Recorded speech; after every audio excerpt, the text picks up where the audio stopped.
How to activate Metro Bank credit card online.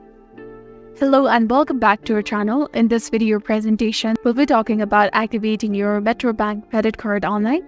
So first of all, you have to begin by opening your preferred web browser in your mobile device or your computer and search for Metro Bank in the search bar and hit enter. Choose the option Metro Bank People to People UK Banking, that is the initial option, of the official website of www.metrobankonline.co.uk.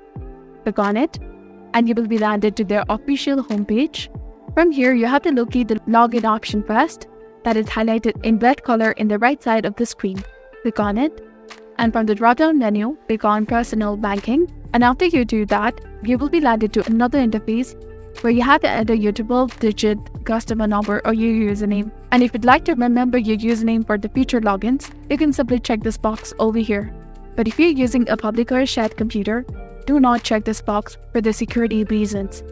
And in the case if you have forgotten your customer number or the username, you can go to the link and retry or reset your customer number or the username easily. And in the case if you have forgotten your password or the security number, you can just click on this option of forgotten your password or security number and reset it as well. And if you are new to the online banking, you can register here to become the part of the Metro Bank. And after you have entered the correct form of your username, simply click on the continue button that is highlighted in blue color.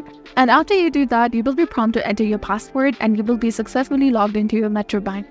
And once logged in, you have to go to the Manage Your Card section from the dashboard to activate or add a credit card.